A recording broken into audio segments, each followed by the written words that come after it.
I'm very excited to have Stu Morris on. Stu, how are you doing today? Doing pretty good. How are you, Greg?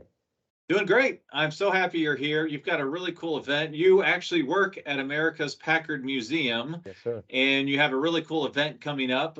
So I guess a couple things here. Why don't you tell us what is the event, what's going on, and tell us what do you do at the Packard Museum there?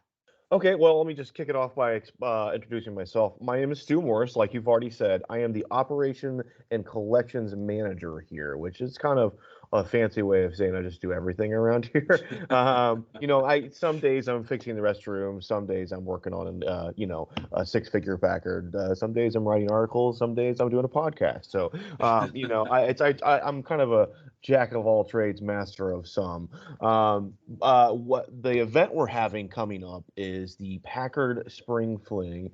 That is our annual gala event where it's a 2-day event. On Friday we have kind of the more of a mixer type mingling event. Also, the unveiling of our new exhibit will be there. It's called Pole Position Packards. It's basically Packards at racing, and so it's various racing oriented Packards. For example, we are going to have the 1915 Indy pace car, the official pace car used for the Indianapolis 500 in 1915. Wow. We're going to have a 1912 Model 30 race car. We're going to have a couple of other things we want people to come see. We're going to have six Packard race cars in our showroom. If you're not familiar with our museum is a Packard dealership that was built in 1917, and we kind of recreated what it would look like in its heyday, which was late 20s. It was kind of 1929ish. Just to be clear, you're in Dayton, Ohio. Dayton, Ohio. Yeah, that's right. Downtown Dayton, Ohio, right off the highway. We're super easy to get to. And so we're in their showroom. We're going to put this new exhibit out. We're also going to have a couple of modern race cars next door. We have two buildings. We have a post-war and a pre-war building. In the post-war building, we're going to have a couple of modern cars. That's where our Saturday night event is going to be. Our Saturday night event is going to be more of a sit-down formal dinner. We're going to have a keynote speaker of Price Cobb. Price Cobb won Le Mans in 1990. He's from Texas, I believe. And I could be wrong about that. So hopefully I'm not. Hopefully if I am wrong, we'll cut that.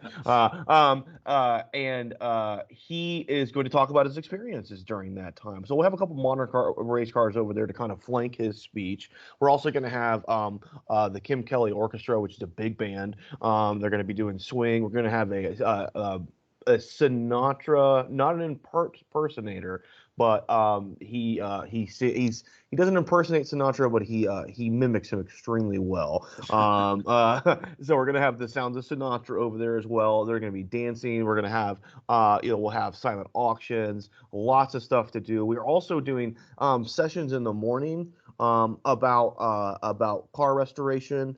As well, and we're also doing a tour of a private collector's racing car collection, which is mostly focused around Indy cars. That's going to be in the afternoon. So Saturday's packed full of stuff. It's going to be a really awesome event. We're getting really excited. There's still a lot of work to do, obviously, but we're getting there. We're seeing the end goal. It's going to be April 28th and 29th.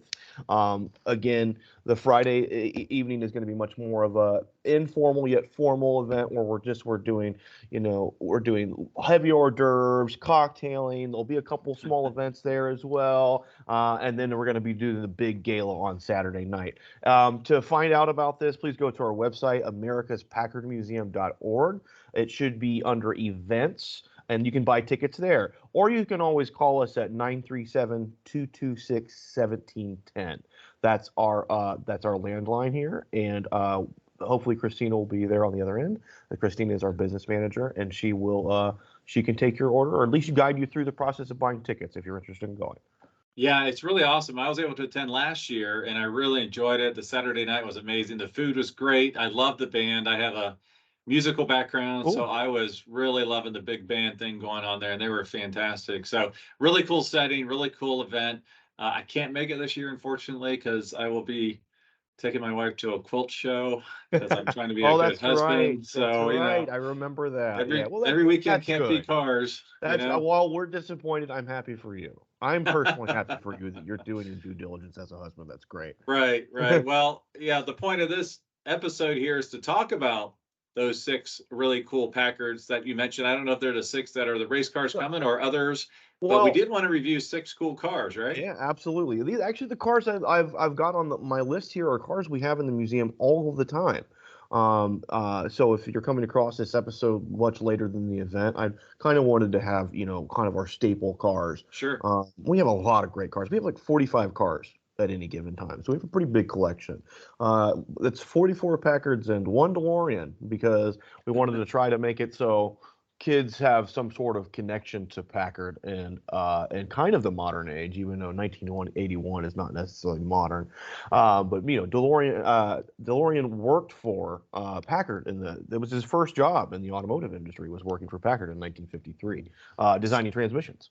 So I love the fact that there's a connection there, that it makes sense, to have a DeLorean there. Sure. Yeah. It makes sense. And if you're listening to the podcast version, you can check out the YouTube version where I will have a video walk around of these cars that Stu is about to review, just so you can kind of see what they look like. And obviously, love to have you visit the museum anytime throughout the year. Yes, please do. Please do. Well, should we get kicked off with some of the cars? Fabulous. I'm going to kind of go with a walk around of the museum. So it's kind of like the first car I'll talk about is essentially the first car you walk into when you come into the museum. The first car we have is the 1934 Super 8 dual cowl sport Phaeton. Wow. They loved making extremely long names back then, but basically it's a 1934 Super 8 is the best way to think about it as far as what the model was, but it was a lot more special than that. The car was debuted in the 1934 New York Auto Show, and this is during the time where you could go to an auto show and you can actually buy the cars at the auto show. You can't do that anymore, obviously, but. So this car was painted. It's a dual cowl Phaeton. So dual cowl means it has a windshield cowl area, and there's the cowl that's in front of the windshield where the windshield resides on, and in the back there's another section that looks extremely similar to that you can flip up so the rear passengers can get into. So it's a very unique body style. The car is painted in Orello, which is a combination of orange and yellow, but it's much more like a butterscotch kind of color. So it's a very bright looking car, on top of having really interesting body work. The car remains largely original. The only thing that's not original is the fenders, but the body and the interior are all original, actually. It has the Super 8 engine, which is the one that's a step down from the 12. I personally prefer that. We'll talk about another one of these later on, but I prefer these cars because they're a lot simpler. They're a little bit lighter, which is kind of hard to think of Packard in lightness, but I like this. And also, the straight 8 is what Packard's really known for. Even though as we move along, they'll go into why they're known for a V12 as well. The car was bought by Herbert and Agnes Greer of Morgantown, West Virginia, and it was actually bought for their 16-year-old daughter. Oh, and when they got it there, she just didn't like the car. She just didn't care for it. And she thought it was too hard to drive. She thought it was too hard to park. She didn't like the color. And a lot of people, when I tell them this story, they're like, wow, what a spoiled brat. But like, I've driven a lot of these pre-war Packards, and she's not exactly wrong.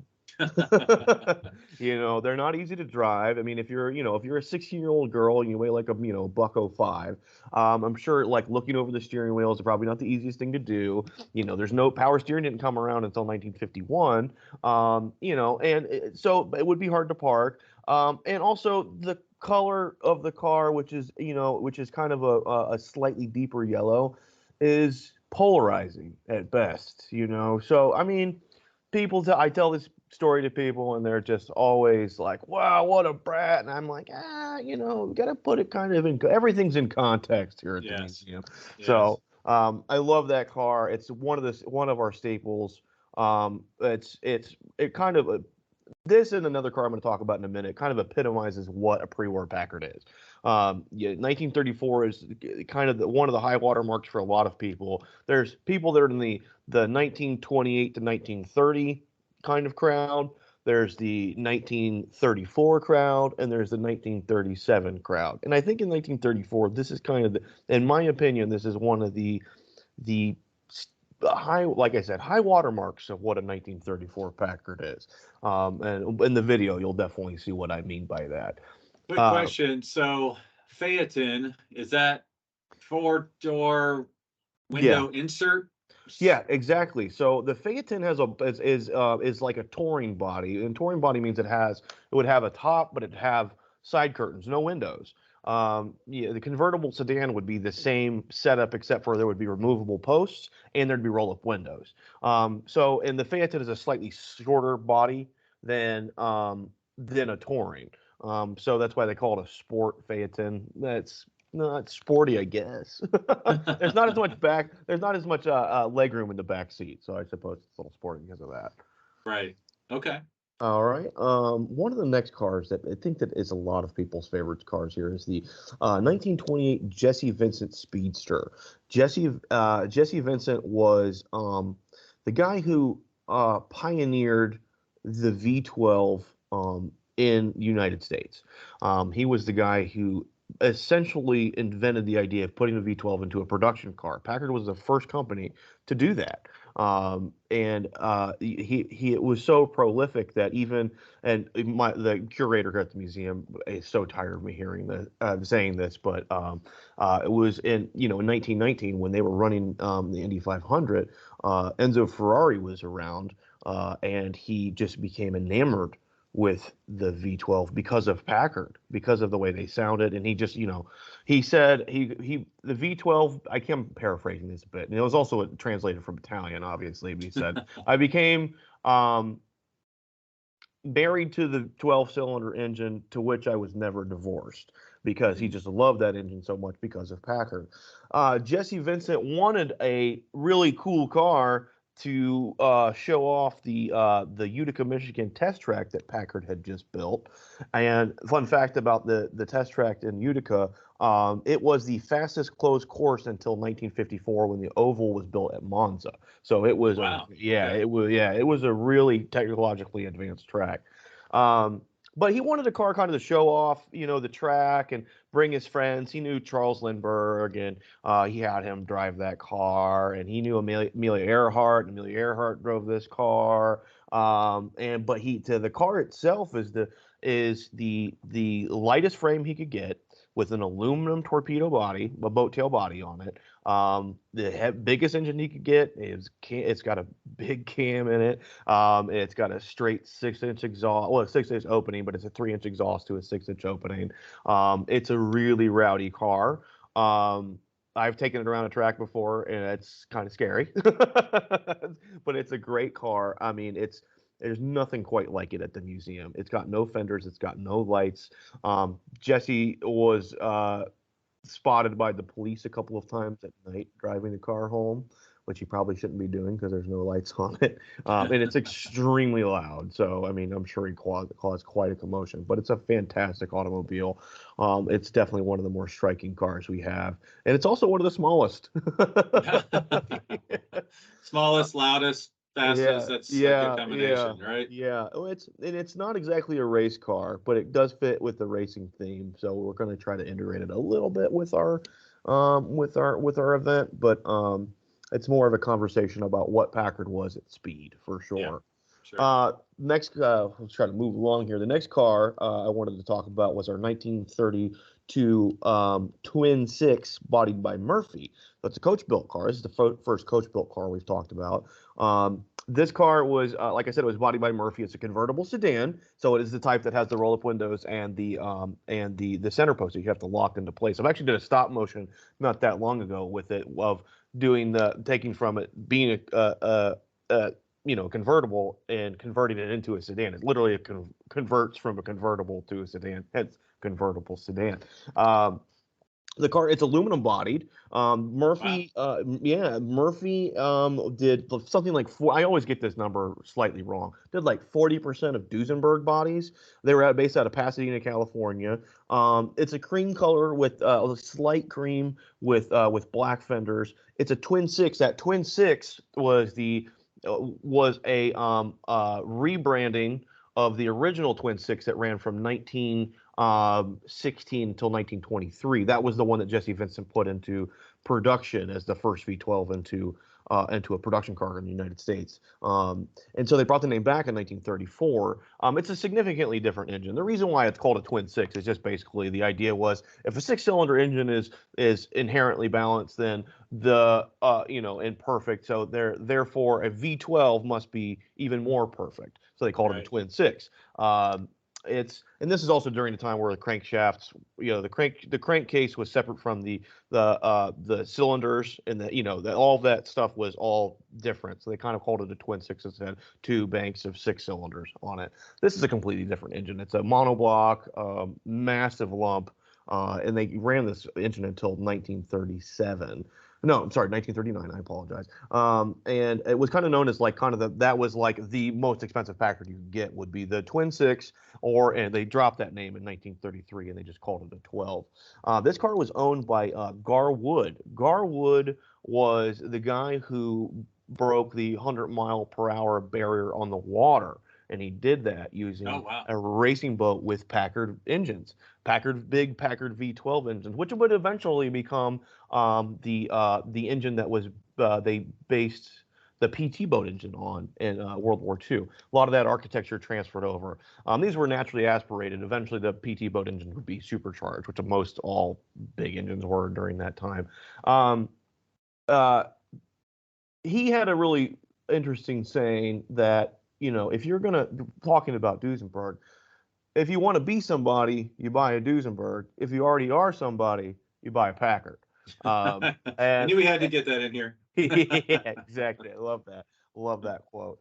And as far as I know, and I could be extremely wrong about this, but I love this story anyway. Somebody high up at Packard, when when Garwood was looking to buy a car, he was looking at stuff that wasn't a Packard, and they said, "You can't do that. You've got to drive a Packard." So they gave him this car, and it's a really excellent piece. It's one of the biggest cars we have. It's almost 6,000 pounds. It's a massive, massive car. Incredibly cool. 147-inch wheelbase. I mean, it's just out of this world. This car and the we call it the Orello, the 1934 dual cowl Phaeton we talked about at the beginning. Those are kind of in my opinion, the two really standouts as far as the pre-war cars. We have a lot of excellent pre-war cars as well, but in my mind, it's all opinion, obviously, but these are the two that really stand out to me for whatever reason. We have a lot of excellent we have a 1930 Boattail Speedster, we have a 1930 convertible sedan by Brewster, we have a 1928 Hibbert and Darren that was built in France. We have a lot of really excellent pre-war cars, but these two, for whatever reason, they're just the ones that always stand out to me.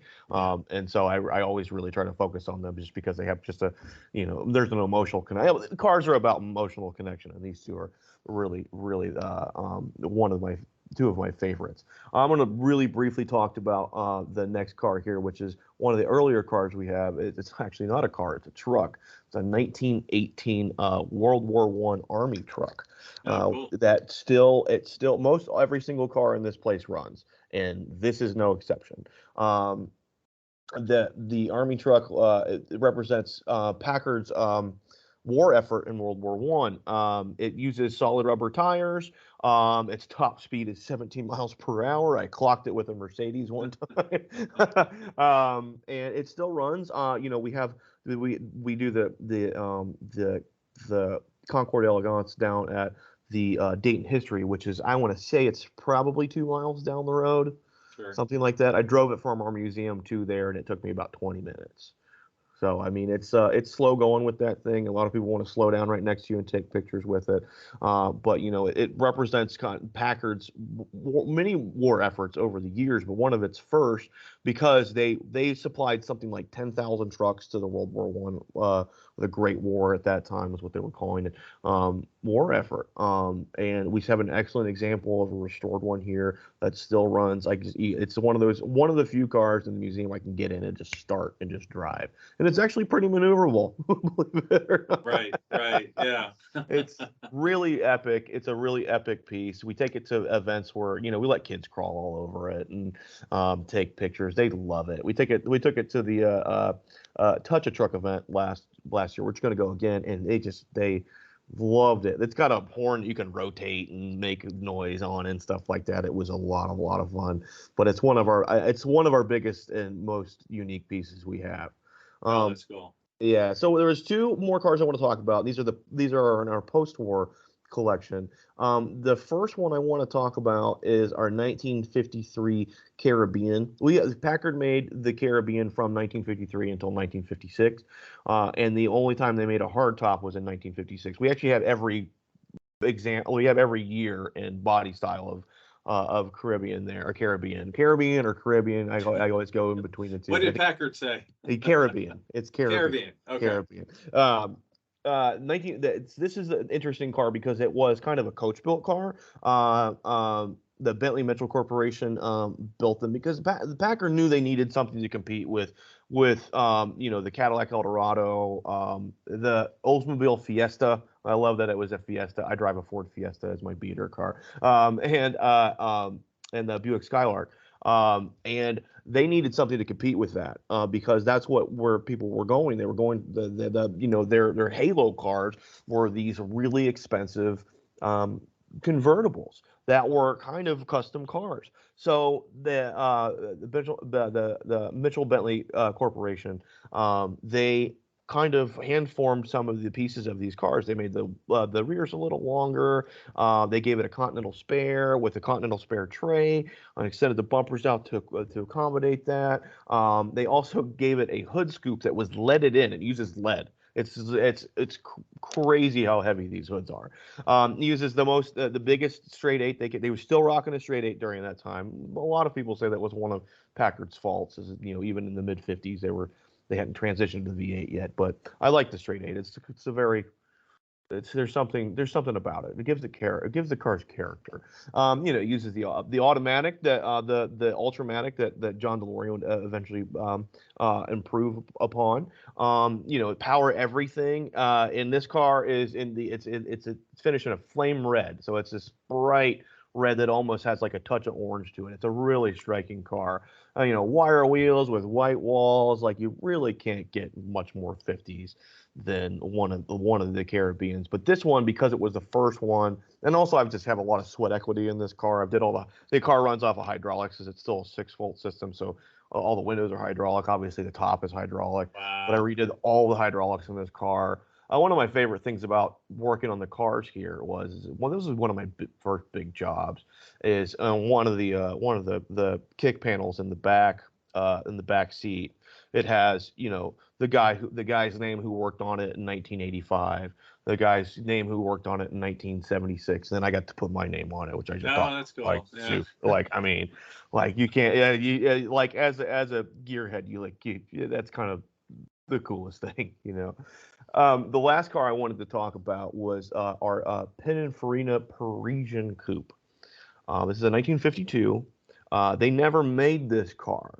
The gentleman who acquired the Jessie Vincent Speedster also had a penchant for building Packards that never were. His name was Carl Schneider. It's Carl Schneider. He has been a big supporter of the museum for a very long time. He found the plans for this car and I think it's the I can't remember what it was, but it was some auction in Paris in the mid 90s.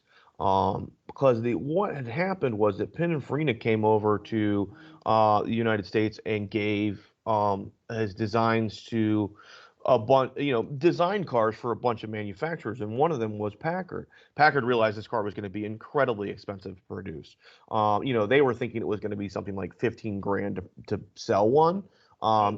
And the Caribbean hadn't even come out yet, and the Caribbean sold for just under 5 grand. So you're talking about like an extremely, probably something like what a really high-end European car, like I don't even know if Bugatti was around at this point still, but something like what a Ferrari would have cost during that time. I mean, it was Right. incredibly expensive, so they never made it. But the car is completely custom. It's got custom fenders on it. It's got a custom hood. I think the only thing that's standard about the car is the tours. A lot of people liken it to an American DB5 because it kind of has those vibes a little bit. It's Sure. silver. It's silver. I think has a lot to do with it, but it has that fastback design. It's got kind of those kind of the fins that a DB5 has in the back as well.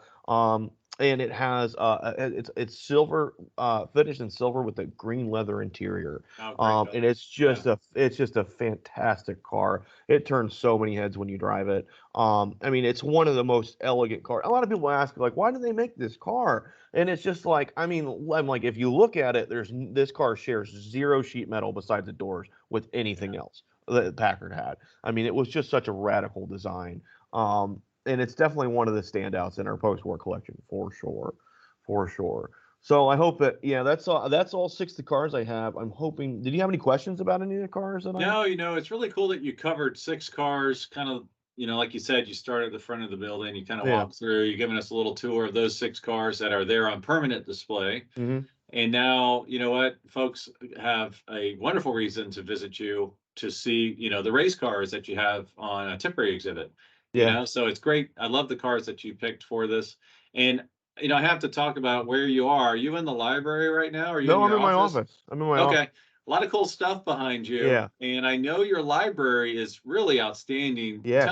Give our folks a little overview of kind of what's in that thing. That library is just amazing. So a while back, we got donated the entirety of the automobile quarterly research library, and it's something like I want to say it's something like 20,000 books or to that effect. On every different marque. From from Stoddard Dayton all the way up till the modern GTOs. We have a lot of really interesting books that people can borrow. We're now essentially a public library.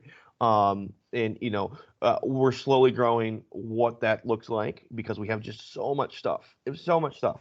And we have volunteers that work on it every single week. They're filing books away and putting them in the system, and it's just a really excellent library. It was started from the Robert and Sonia Turnquist Foundation, and we named the library after them. And it's really a great place to come if for anything, if for any kind of marque to come look at what we have to offer. We also have an extremely comprehensive set of Packard materials as well. Most of it is service manuals, some even dating back to 1914. So it's I use that stuff all the time. So it's a really excellent resource. Do, It is. do you know what the oldest piece of literature you have in the Oh, library? it's got to be well beyond 1905, I would assume. I'm Wow. not Yeah. sure. I mean, we have lots of really I mean, even beyond that. I mean, there's just so much stuff there. It's so much to pour over that it requires the attention of a lot of people. Right. But it's a Yeah. really excellent library. Um, we have a really excellent development director, Mark Vargas, who has a background in libraries and has helped us immensely with his job is to help us raise money, so we are a nonprofit, but he has an extensive background in libraries who has really helped us kind of modernize what our library looks like, and it's done a great job in the short time he's been here. Yeah, that's awesome. Well, thank you so much for being on the Collector Car Podcast. Sorry I Yeah, won't be there in person, but I'll that's be there okay. in spirit. Absolutely. Well, we'll miss you. Will be plenty of pictures, but you got to come next time. That's the only thing I ask. I know. I'll put it a year in advance. I'll be there. Okay. Okay. All right. Cool. All right. Thanks, Stu. Absolutely. It's great to talk to you. I'll see you shortly. All right. Let me hit stop. All right. So is 2 o'clock okay? Yeah, 2 o'clock works. Well, yeah,